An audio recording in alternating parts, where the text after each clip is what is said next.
o cálice da ira e o cálice do amor de Deus. Nós vamos fazer uma exegese sobre os dois cálices de Deus. Irmãos, não se deixe enganar.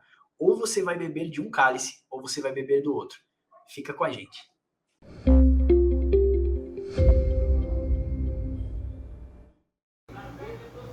Olá, meu nome é Maria, sou moradora de Londrina, estado do Paraná. Gostaria de convidar vocês para participar conosco no estudo da Bíblia, no canal Papo com Deus. Estamos te esperando. Seja muito bem-vindo, meus irmãos. Faça como a Maria de Londrina, do Paraná. Vem estudar com a gente também aqui no Papo com Deus. Você sabe que nós somos um movimento evangelístico que visa servir a Igreja de Cristo e edificar o povo santo. Bem-vindo, Wilber. Vamos falar desse tema que é tão polêmico, o cálice da ira de Deus e o cálice do amor de Deus. Olá, vamos sim, não só polêmico como difícil, né? A gente vai ver aqui que tem algumas passagens que causam ali um certo desconforto por não saber exatamente o que está falando e por estar citando Jerusalém X ou Jerusalém Y, então a gente vai observar isso aí. Maravilha. Irmão, se você gosta da teologia do coach, se você é praticante da teologia do bem-estar, fica por aí que nós queremos mostrar para você que nós temos um cálice bem espinhoso aqui, né? Esses cálices cheios de espinho já me lembra a cruz de Cristo, para na hora que você pegar o cálice do amor de Deus, você saber que esse cálice sempre vai apontar para a cruz de Cristo. Esse cálice possui espinhos. O nosso texto base está em Lucas 22, 42, onde Jesus diz aquela famosa frase: Pai, se quiseres, passa de mim esse cálice. Contudo, não faça a minha vontade, mas a sua. A gente costuma dizer, como o Bibotalk nos ensinou, né, na sua grande teologia, ele escreveu um livro chamado O Deus que destrói sonhos. O Deus que destrói sonhos, ou Quando Deus derruba o seu sorvete. E é muito engraçado, mas é uma sátira mostrando que se você quiser fazer a oração certa, é a oração que destrói sonhos. Senhor, faz isso, me ajuda nisso, mas não seja feita a minha vontade, e sim a sua. Você vai ver que Jesus foi 2 vezes orar, falando: Senhor, se possível, passa de mim esse cálice. Senhor, se possível, passa de mim esse cálice. Na terceira vez que ele volta, ele fala: Senhor, que não seja feita a minha vontade, mas faz a sua. E a vontade de Deus é boa, perfeita e agradável. Muitas vezes a gente não entende, mas para a gente ela vai acabar culminando no propósito, que é o amor de Deus. Então, Deus tem 2 cálices. Você vai ver o cálice da ira de Deus no Apocalipse, mas você vai ver por toda a Bíblia um cálice de amor. E Deus prepara esse cálice de amor para que a gente possa tomar. Hoje nós temos o cálice de amor, eu vou deixar nesse parágrafo aqui para você estudar em casa, como símbolo da nova aliança. Você vai perceber que o cálice que você toma na Santa Ceia é o cálice do amor de Deus. Ou na Santa Ceia não, né? Porque a ceia não é santa. O cálice da ceia do Senhor. A expressão correta é ceia do Senhor. Essa promessa vem lá de Jeremias 31, do 31 ao 37. Deus diz o seguinte, Uber, eis aí que vem dias, diz o Senhor, que firmarei uma nova aliança com a casa de Israel, com a casa de Judá.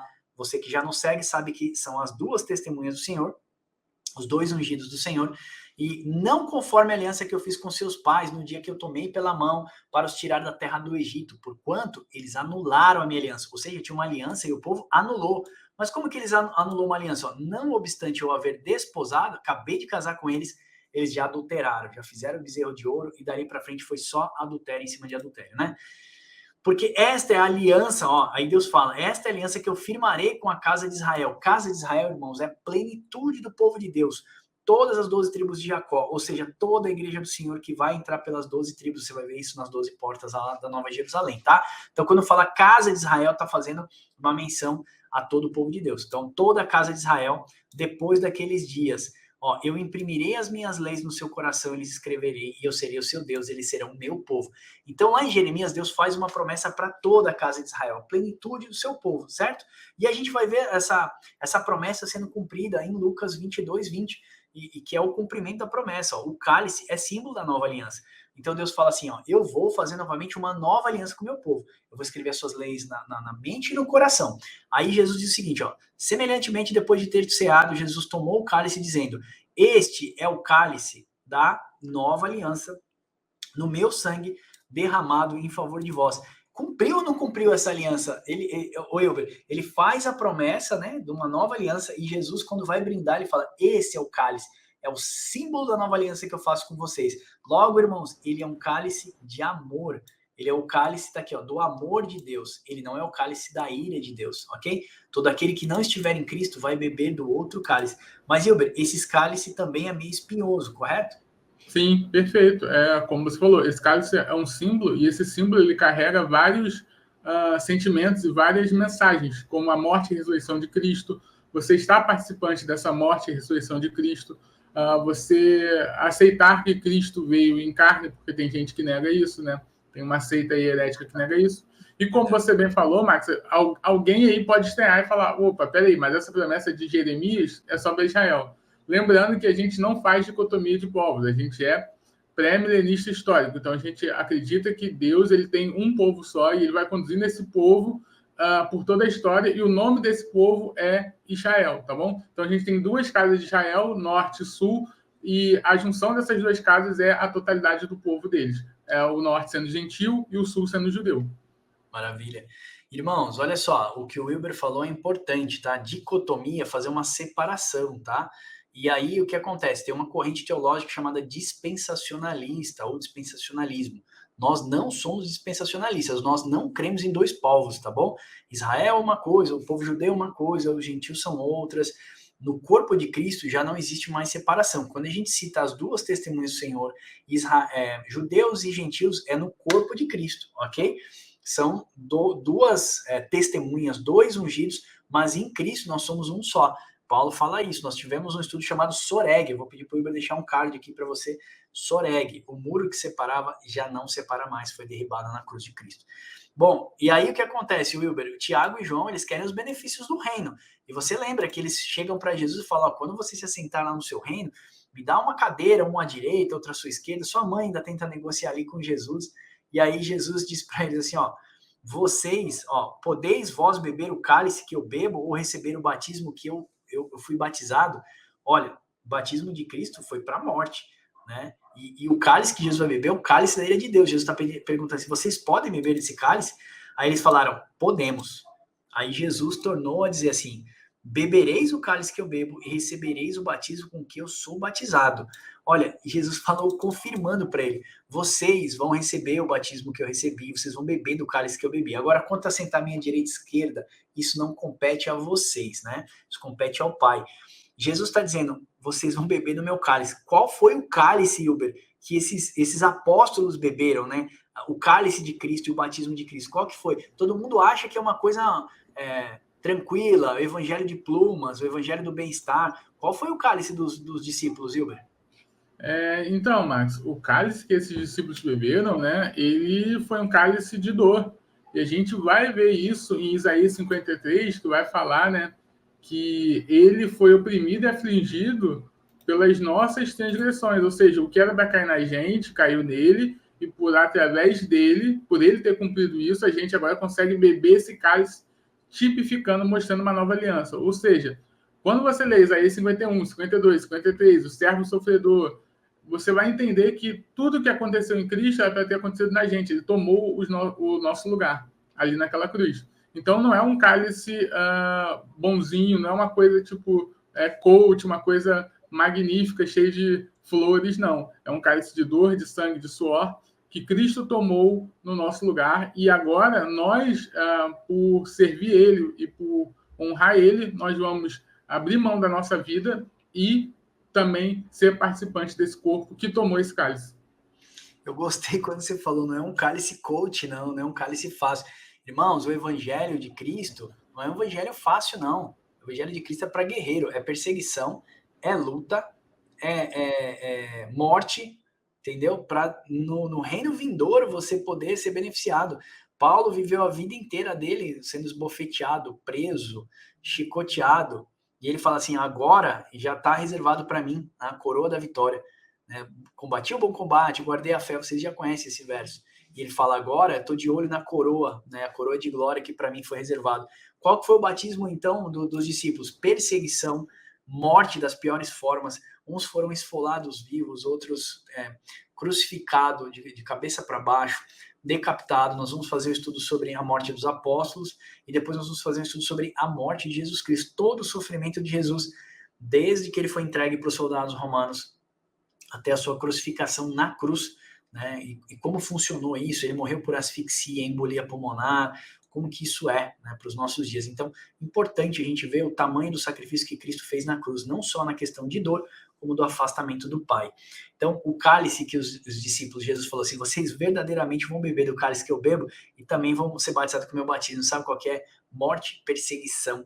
Eram os mártires, né? Que eram entregues nas arenas para serem mortos, comidos por leões, decapitados. Tochas humanas na praça de São Pedro, lá em Roma, tem, né, as estátuas das tochas humanas que Nero acendia os cristãos para pegar fogo, para iluminar os caminhos de Roma. Era terrível, né? E eles morriam vivos, queimando vivos ali, né? Morriam, estavam vivos e iam queimando até morrer. Então deveria ser uma das piores mortes.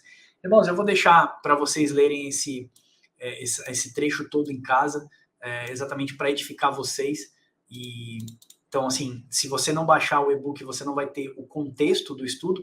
Então, propositalmente, eu sempre pulo vários tópicos que eu quero fazer vocês baixarem esse conteúdo.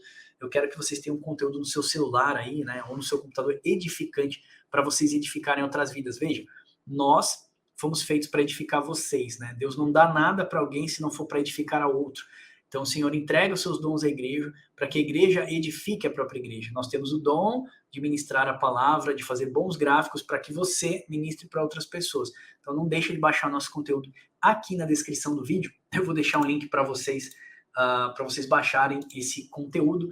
Não esquece que nosso site lá tem mais 160 e-books gratuitos, tá? Então, eu só estou fazendo um parênteses aqui, não acabou o estudo, falta mais 5 minutinhos. Fica por aí com paciência, que tá bacana esse estudo. Aliás, eu estou fazendo a comparação de 2 cálices, tá? Um cálice aqui que é espinhoso, bacana, né?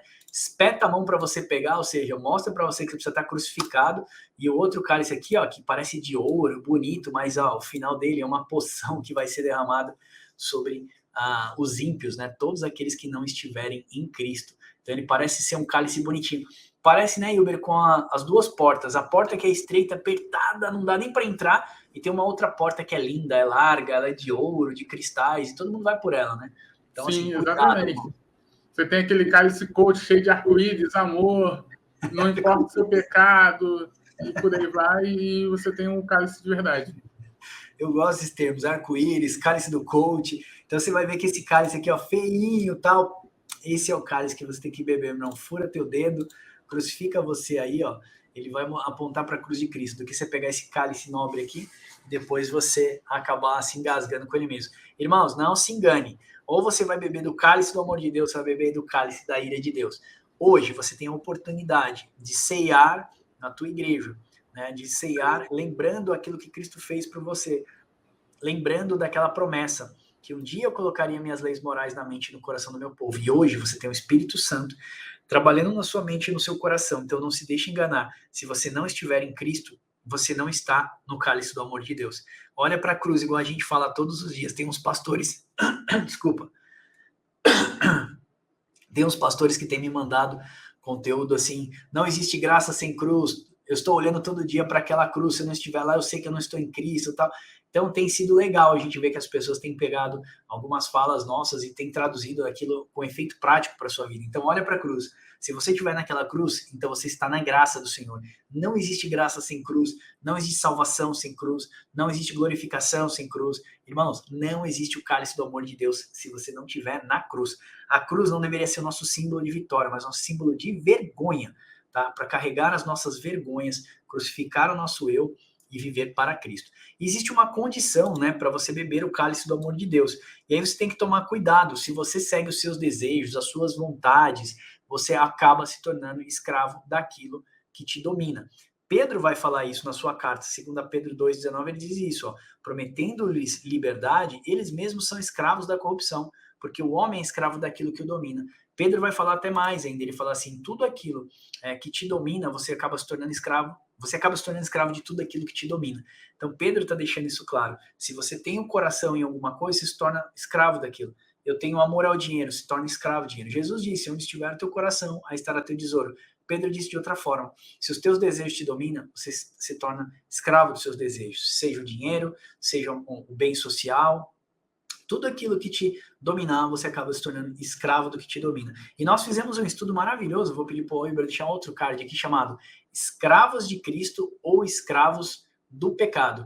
Ou você está em Cristo ou você está no pecado. Se você segue seus próprios desejos, não se engane, irmãos, você é escravo do pecado. Se você renuncia a seus desejos todo dia, sacrifica a sua vida por amor a Cristo, agora não vivo mais eu, mas Cristo que vive em mim. E a vida que eu vivo agora eu vivo na vida do Filho de Deus. Ah, sim. Então você não você não está escravo do pecado. Nesse momento você se torna escravo de Cristo, porque Cristo vive em você. Você faz aquilo que o Espírito Santo te mostra, aquilo que o Pai verdadeiramente quer. E a vontade do Pai é boa, perfeita e agradável. Aí, eu quero fazer um contexto e passar para o Wilber. Eu já vou passar a bola para você, Wilber. A gente estava comentando um pouco antes de começar a gravar esse vídeo sobre um exemplo aí, né, que você comentou com a gente, de pastores que estão mandando as pessoas pegarem o cálice à vontade, se a pessoa for pecadora. Como é que funciona isso? Sim, sim. Está acontecendo bastante em igrejas, por exemplo, que ao participar da Santa Ceia, né, o líder da igreja, ou da Ceia do Senhor, como vocês querem chamar, o líder da igreja fala que se você estiver em santidade, você pega um copinho, né, do cálice, que simboliza o sangue, e um pãozinho, se você estiver em santidade. Mas se você estiver em pecado, você pega 2, né? Se você tiver em muito pecado, você pega 3. Agora, se o seu pecado for um pecado absurdo, você pega 4. Olha o nível que chega a mentalidade do indivíduo e a exegese do indivíduo, né? Onde está o examine-se a si mesmo? Não tem. Então, a gente ali anula o texto por conta de um pseudo-amor que não deveria estar ali. O amor verdadeiro é, amigo, se conserte, senão você vai sofrer a ira de Deus. Então, é isso, cara. Tá parecendo a quarta-feira de cinza, que o pessoal pode ir, pecar à vontade no carnaval, depois volta para passar cinza na testa. Nem sei como é que funciona direito o ritual lá. Aí fica 40 dias, né, de santificação para a Páscoa, que simboliza a morte e a ressurreição de Cristo. Ou seja, eu peco para caramba, fico 40 dias me purificando para participar da Páscoa, da morte e ressurreição. Então, basicamente isso mesmo. Então, é a ideia do cara. Se você tiver santificado, tu pega 1. Se você tiver em pecado, 2. Se você tiver em muito pecado, 3. Não tem... Muitos pastores vão dizer assim, você entendeu errado, que eu quero dizer que o amor de Cristo é o suficiente para abraçar todos os seus pecados, mas aí a gente bate nisso, irmãos, a gente não está combatendo pessoas, a gente está combatendo ideias. Essa é uma ideia que está se multiplicando no meio da igreja. Você pode ligar aí quando tiver acontecendo essas ceias, né? Você vai ver online, as transmissões são online, os pastores estão mandando você pegar 2, 3, tal.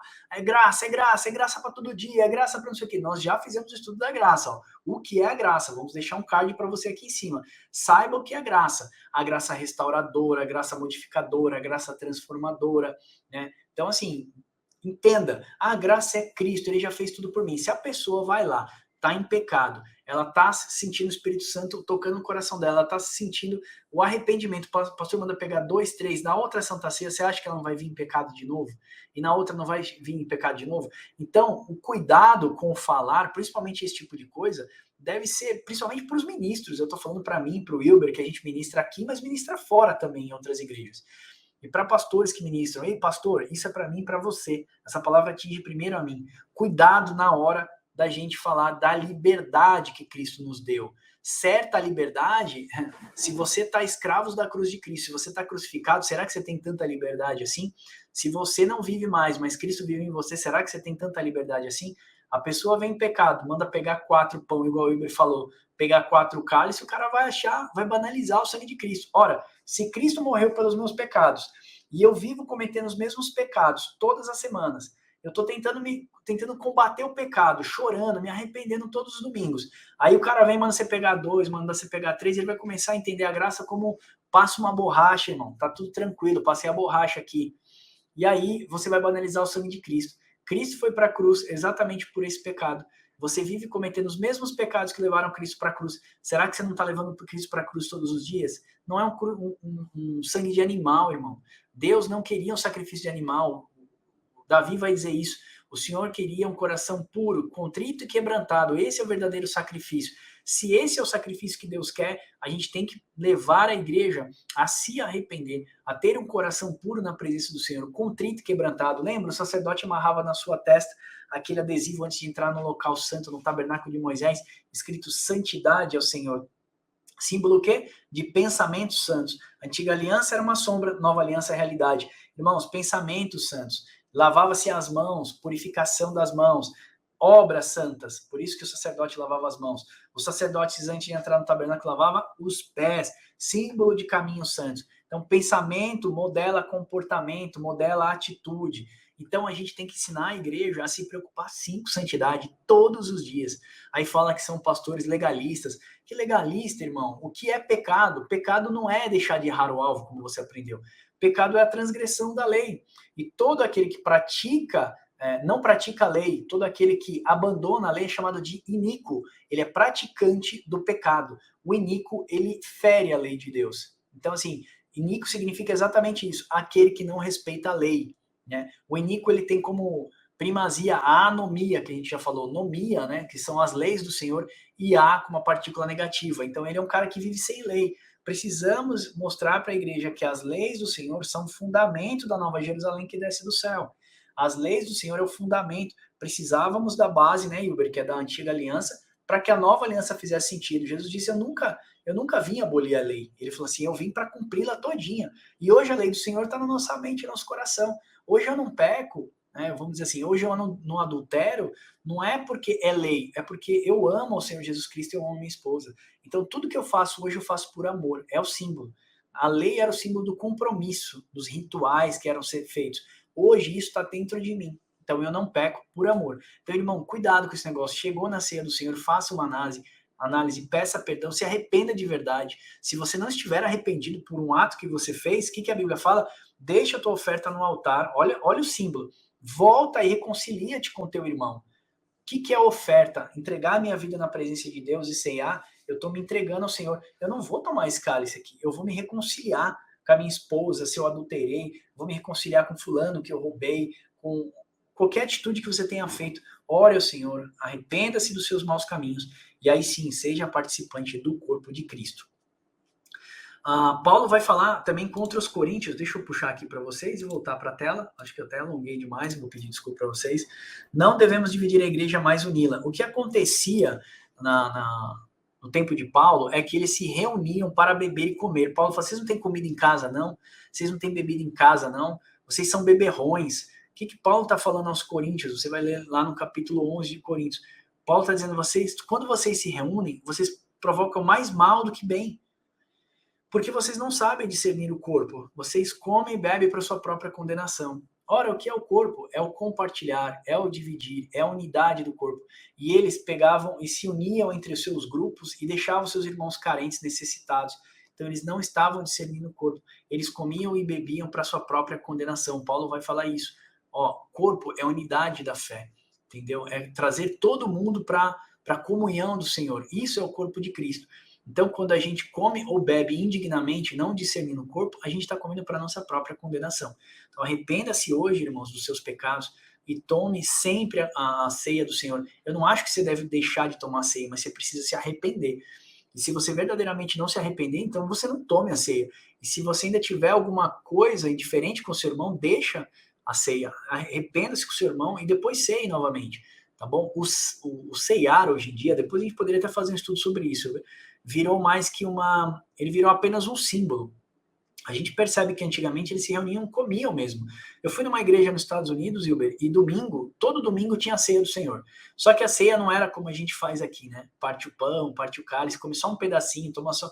Não, era comida mesmo. Então, terminava assim, lá nos Estados Unidos, no domingo. Muitas igrejas fazem isso, batista e tal.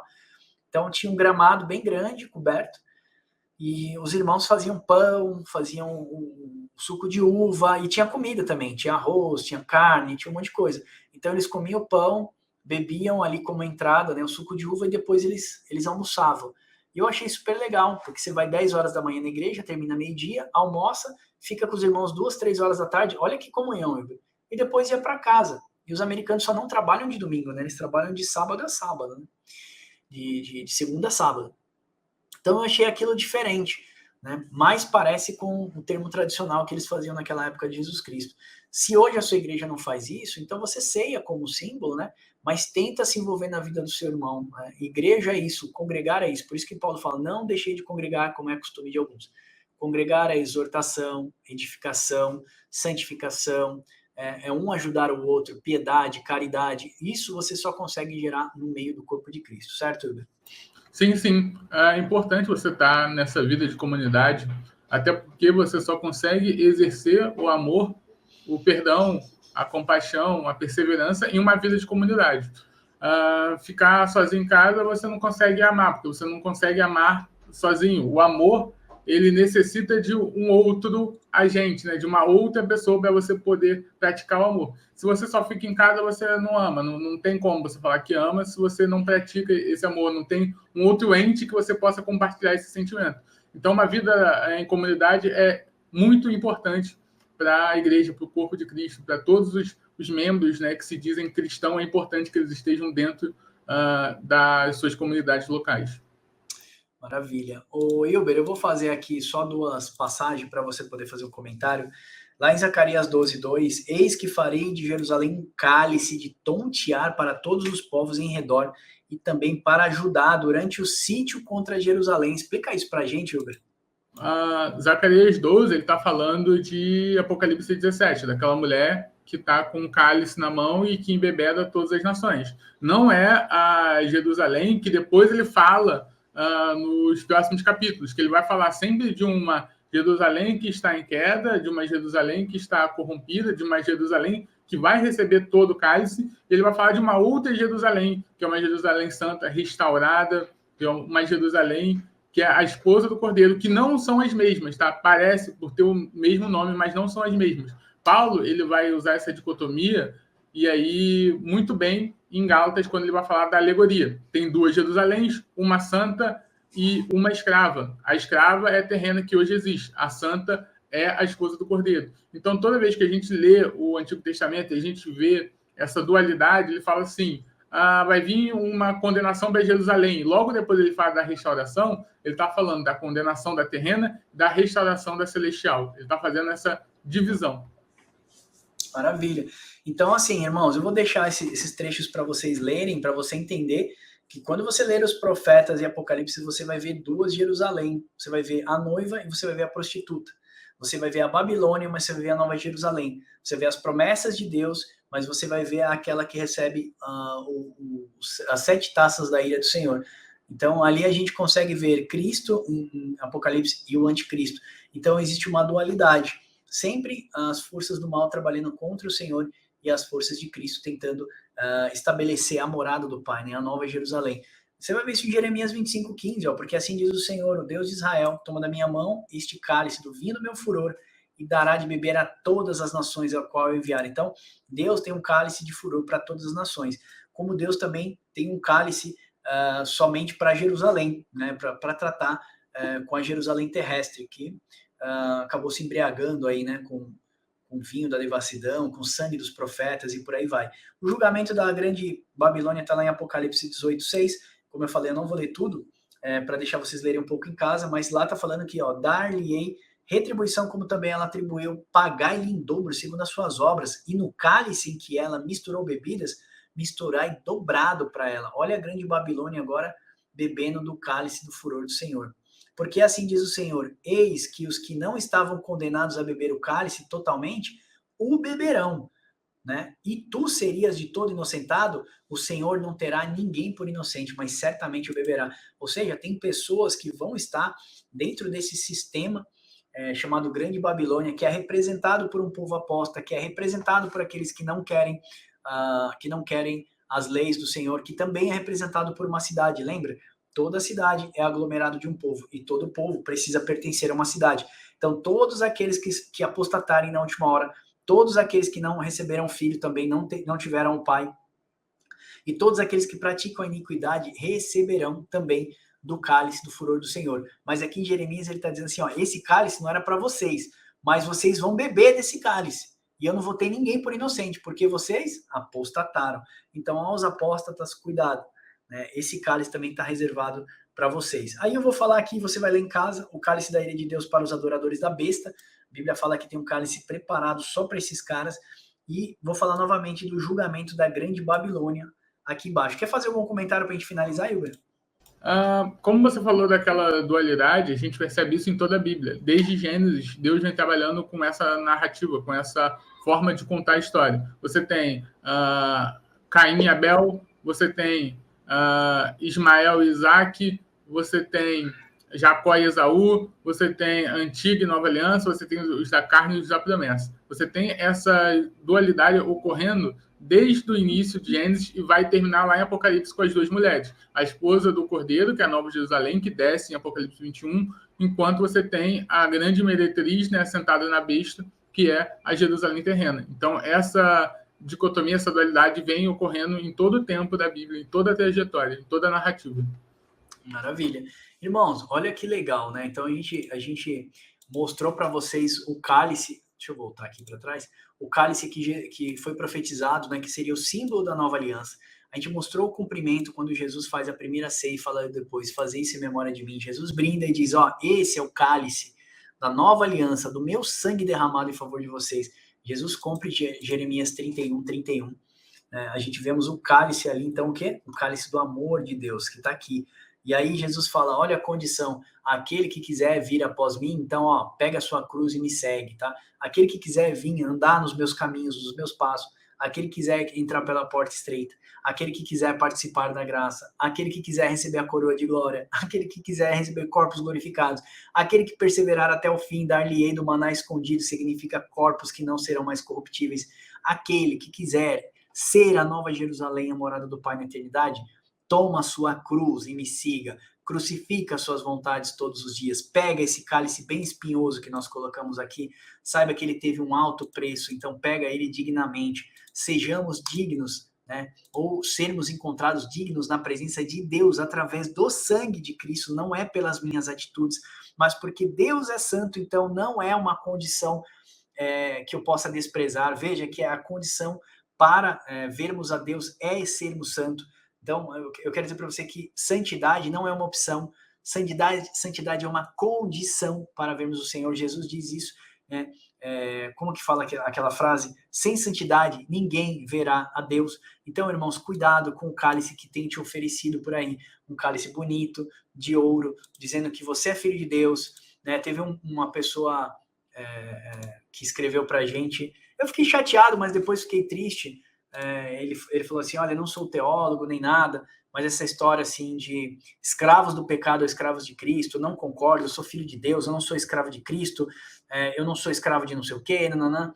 Só que ali a gente sabe que ele não tem o conhecimento da palavra. Se você for ler todas as cartas dos apóstolos, Judas, servo de Jesus, João, servo de Jesus, servo, irmão, não é diferente aqui no Ocidente.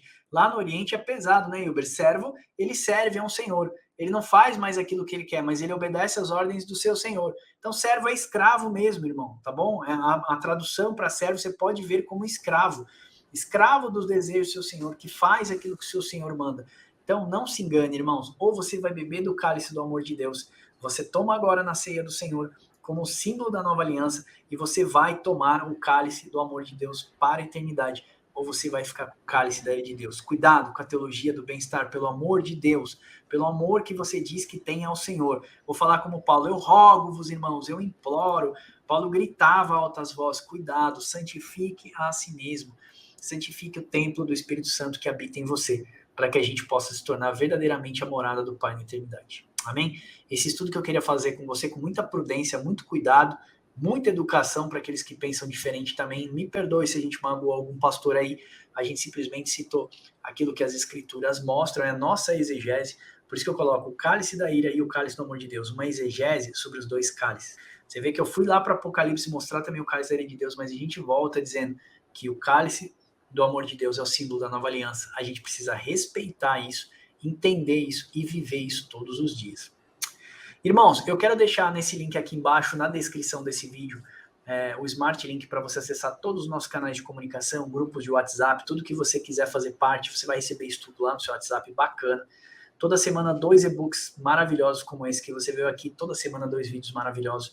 A gente está fazendo trabalho para teologia para surdos, já temos 200 surdos estudando com a gente.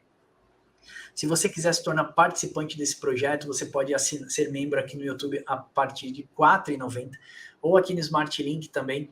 Você clica, pode mandar uma mensagem para a gente, WhatsApp, contato, mas tem um link chamado Gerentes do Papo com Deus, você pode ser um cooperador mensal, e aí eu coloco você num grupo aqui exclusivo diretamente com a gente, dos gerentes do Papo com Deus. Precisamos de colaboradores para essa obra, porque o nosso projeto nasceu para ser gratuito e tudo que a gente faz é gratuito.